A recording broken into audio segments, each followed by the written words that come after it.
Assalamualaikum warahmatullahi wabarakatuh. Perkenalkan, nama saya Amelia Rizky Cainingrum. Saya dari Prodi Manajemen 2D. Di video ini saya akan membahas terkaitnya tentang manajemen. Pembahasan saya ada 7 materi. Yang pertama itu pengertian manajemen, yang kedua struktur manajemen, yang ketiga disiplin kerja, yang keempat produktivitas kerja, yang kelima ada proses jalur pengembangan karir, yang keenam sistem pengembangan karir, dan yang ketujuh ada kepemimpinan. Pembahasan pertama saya yaitu pengertian manajemen. Pasti kalian udah gak asing lagi dong dengan namanya manajemen. Manajemen itu di dalamnya ada yang namanya MSDM, yang artinya manajemen sumber daya manusia, yang merupakan salah satu dari bidang manajemen. Umumnya meliputi segi perencanaan, perorganisasian, pelaksanaan, dan pengendalian. Proses ini terdapat dalam fungsi atau bidang produksinya. Contohnya seperti pemasaran, keuangan, maupun kepegawaian. Adapun tujuan dari manajemen.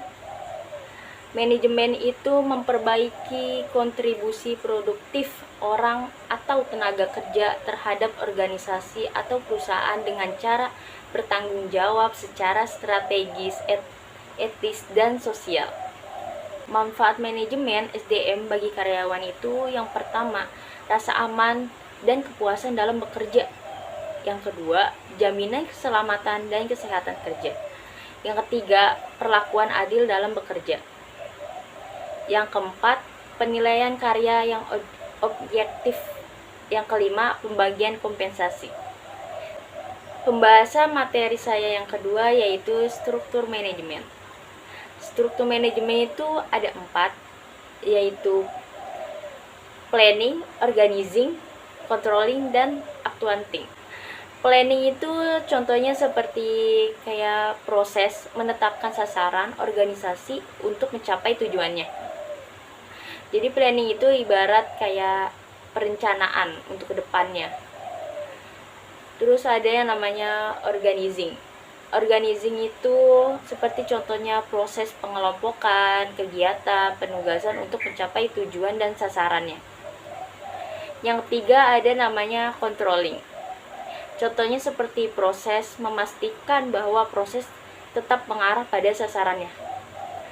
Yang keempat ada namanya accounting, yaitu proses penggerakan anggota untuk mencapai tujuan yang direncanakan.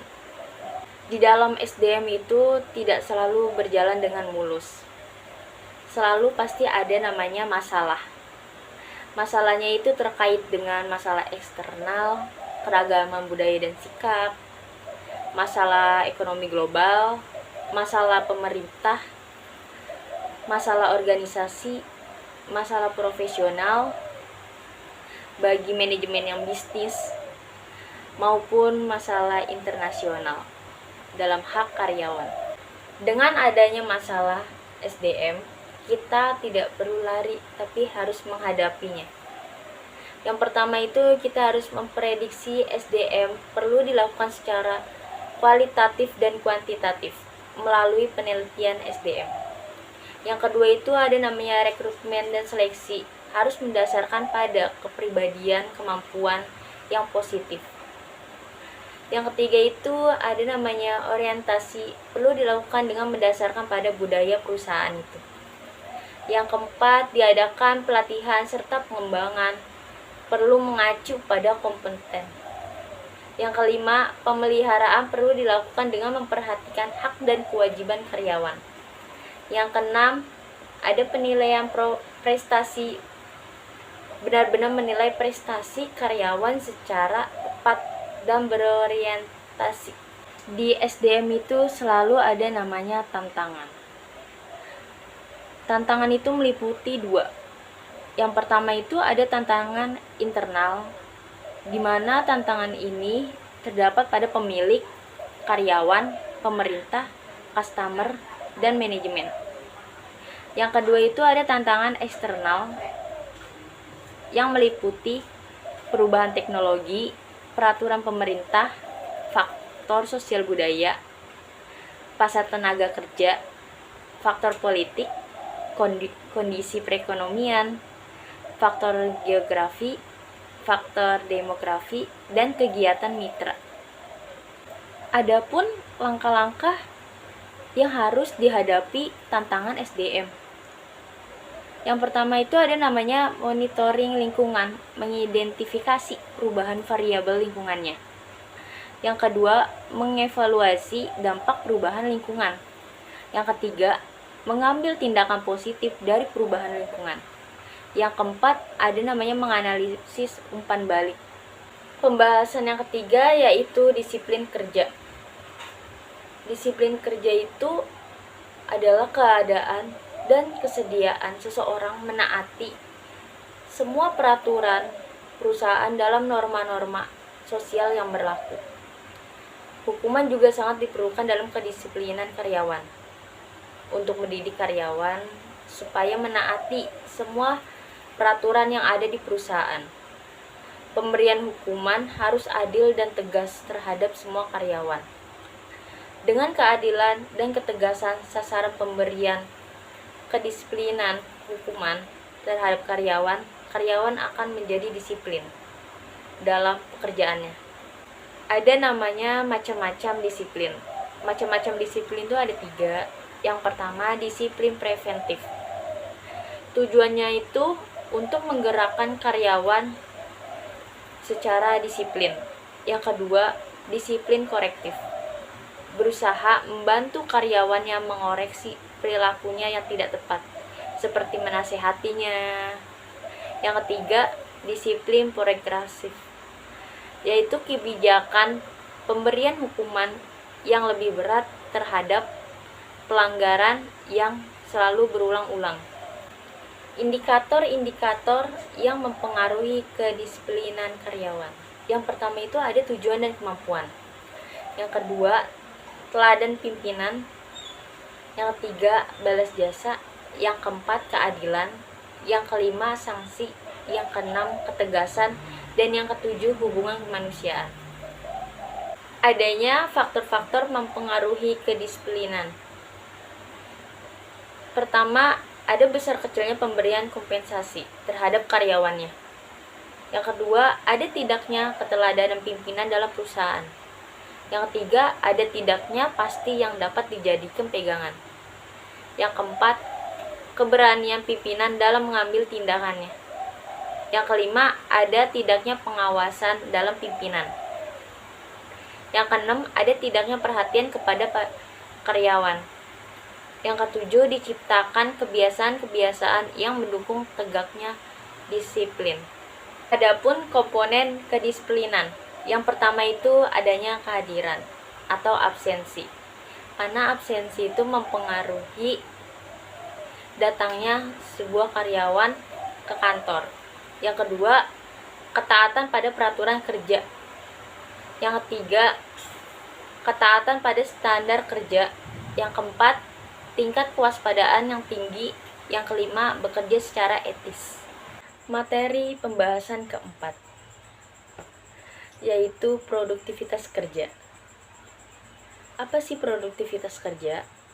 Produktivitas adalah perbandingan antara hasil kerja yang berupa barang-barang atau jasa dengan sumber atau tenaga yang dipakai dalam suatu proses produksi. Sumbernya itu termasuk dalam yang pertama ada tanah, yang kedua bahan baku, yang ketiga pabrik, mesin, beserta alat-alatnya. Yang keempat, tenaga kerja, seperti manusia. Aspek-aspek yang mempengaruhi produktivitas kerja. Ada motivasi kerja, efisiensi dan efektivitas kerja, ada kemampuan kerja, dan ada pengalaman dan pengetahuan. Faktor yang mempengaruhi produktivitas kerja. Yang pertama, yaitu mengembangkan sikap hidup, disiplin terhadap waktu dan dirinya sendiri dalam arti mampu melaksanakan pengendalian terhadap peraturan, disiplin terhadap tugas dan tanggung jawabnya sebagai manusia. Yang kedua, adanya motivasi dan orientasi ke masa depan yang lebih baik. Bekerja dengan produktif, dan dengan motivasi yang mencapai masa depan yang lebih baik. Ada faktor-faktor yang menentukan produktivitas kerja. Yang pertama itu pekerjaan yang menarik, yang kedua upah yang baik, yang ketiga keamanan perlindungan dalam pekerjaan, yang keempat lingkungan dan suasana pekerjaan yang lebih baik, yang keenam promosi dan perkembangan diri mereka sejalan dengan perkembangan perusahaan. Dan materi yang kelima yaitu proses dan jalur pengembangan karir. Apa aja sih proses karir?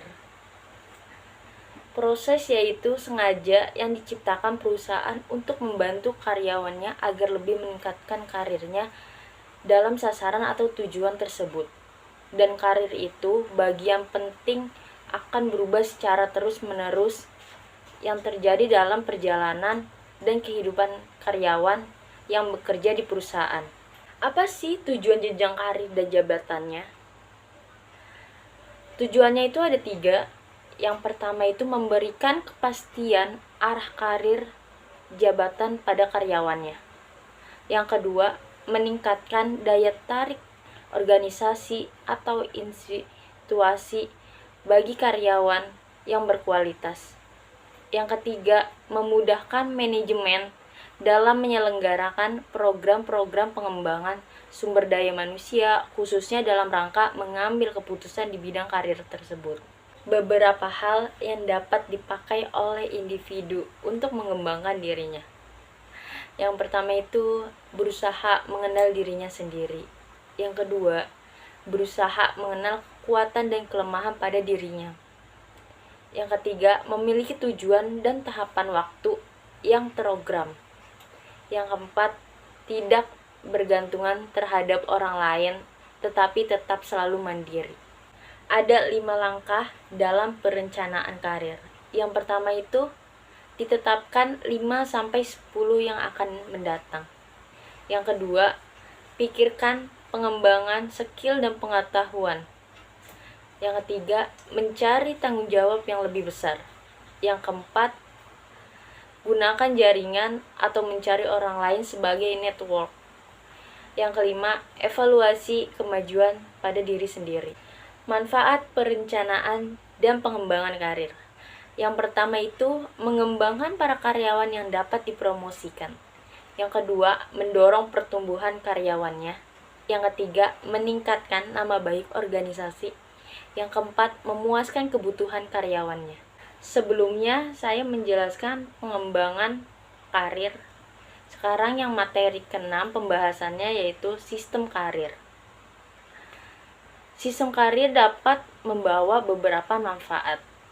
Yang pertama itu, semua karyawan dapat memperoleh kesempatan yang sama dan memadai untuk mengembangkan keterampilannya, mempelajari hal-hal yang baru, dan juga memperluas wawasannya sesuai dengan kemampuannya masing-masing. Yang kedua, karyawan dapat dikembangkan menurut jalur yang tepat sesuai minat dan bakat, sehingga karyawan dapat ditempatkan pada posisi yang sesuai dengan minat dan bakatnya tersebut.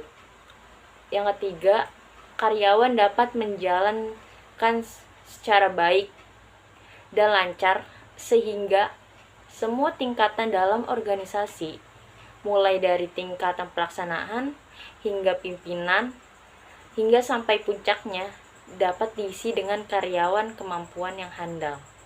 Program-program yang dapat memajukan perencanaan karir. Yang pertama, mengikuti pendidikan karir, yaitu mengikuti seminar, pendidikan, dan pelatihan lainnya. Yang kedua, informasi karir. Contohnya menyediakan informasi tentang struktur organisasi dan uraian jabatan. Yang ketiga, konseling karir. Contohnya itu kayak bimbingan karir melalui bimbingan langsung oleh sosialisasi SOP. Materi selanjutnya adalah materi terakhir, pembahasan ke-7 yaitu kepemimpinan. Apa sih kepemimpinan itu?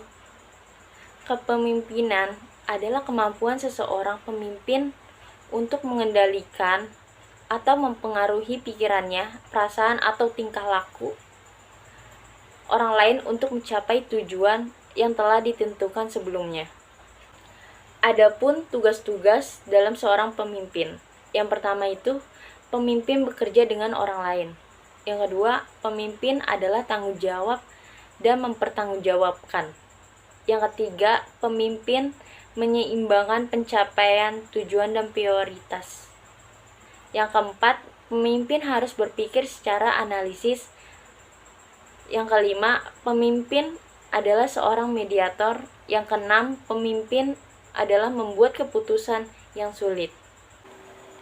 Selesai sudah pembahasan dan materi yang saya sampaikan.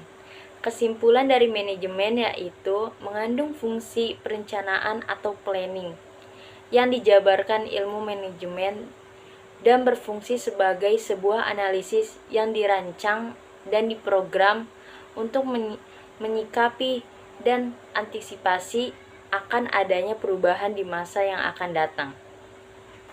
Demikian selesai sudah pemaparan materi yang saya sampaikan. Mohon maaf salah kata.